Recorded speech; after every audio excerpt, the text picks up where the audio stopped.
চন্দ্রানীতি, আপনাদের নার্সিংহোমের কাজ ছেড়ে আমি চলে যাচ্ছি। কেন যাচ্ছি সেটা যদি আপনার সঙ্গে দেখা করবার অনুমতি দেন, সাক্ষাৎই জানাবো। আপনাকে আমি কত বেশি ভক্তি করি, শ্রদ্ধা করি আপনি জানেন না। আপনি দেখছেন আপনার স্বামীর অজস্রধারী টাকা আসছে, কিন্তু তার সবটাই সাদা রাস্তা ধরে আসছে না। সে খবর আপনি রাখেন? আমার কাছে অনেক নোংরা অভিযোগের নজির আছে, যা শুনলে আপনি অবাক হয়ে যাবেন। যত তাড়াতাড়ি আমাদের দেখা হয় ততই আপনার মঙ্গল।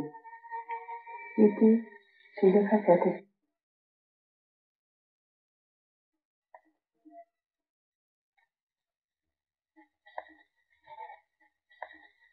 আমার কাছ থেকে শুনতে না চাইলো কারো না কারো কাছে একদিন আপনাকে শুনতে হবে।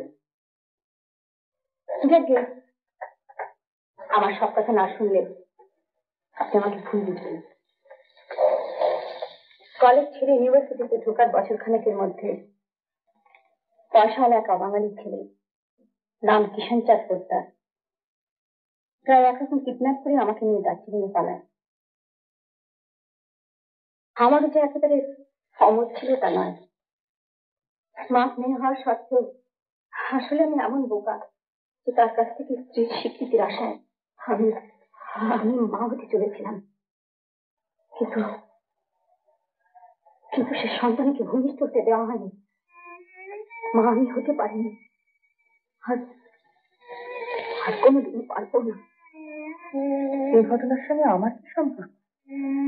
সেই পোদ্দারকে কাল আমাদের নার্সিংহোমে দেখলাম, ঠিক আমারই মতো মিথ্যে স্ত্রীর পরিচয় দিয়েছে মেয়েকে নিয়ে এসে। এখনো সেই ডাক্তারকে সাহায্য নিয়ে একটার পর একটা মেয়ের এইভাবে সর্বনাশ করে চলেছে।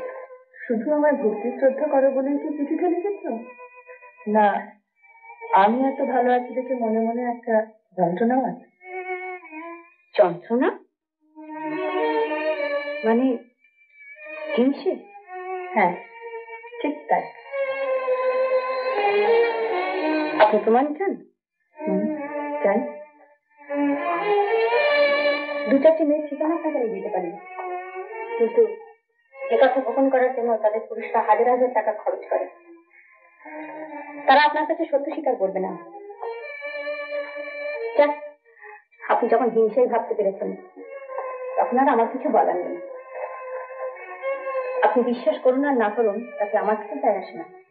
তোমার অনেক কিছু যায় আসে। এ কথা মিথ্যে হলে নিজের নাম দিয়ে নিজের হাতে যে চিঠি লিখেছ সে চিঠি কোর্টে যাবে।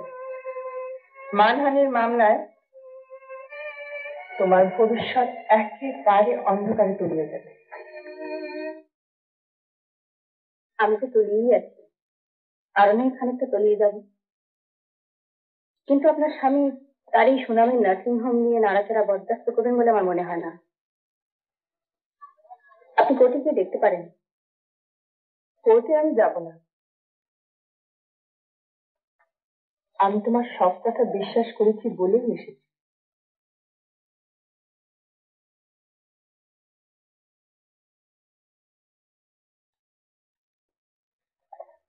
না না না না, আমি খুব খারাপ নেই।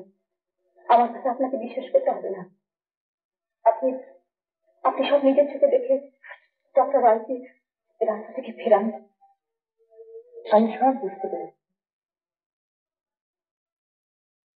আচ্ছা, নার্সিংহোমে যে এরকম কাণ্ড হচ্ছে ডক্টর সুধীর দত্ত জানেন? ডক্টর দত্তর কথা ছেড়ে দিন, উনি এক অদ্ভুত মানুষ। দু একটা অন্যায় অপারেশন উনিও যে করেন না তা নয়, তবে ডক্টর রয় তাকে যা করতে বলেন কোন রকম ন্যায় অন্যায় না ভেবে উনি তা করে দিয়ে খালাস। উনি কোনো ব্যাপারটাই সিরিয়াসলি নেন না। এখান থেকে কিন্তু যাওয়ার চিন্তা তোমায় থাকতে হবে শ্রীলেখা। এরপরও তুমি চলে গেলে তোমাকে শত্রু ছাড়া কিছুই ভাবতে পারবে। হ্যাঁ, তোমার আর কি যেন অভিযোগ আছে? অনেক অভিযোগই আছে, সেগুলো আমি আমার ডায়েরিতে ডে টু ডে লিখে আপনাকে দিচ্ছি। আপনি পড়লেই সব জানতে পারেন।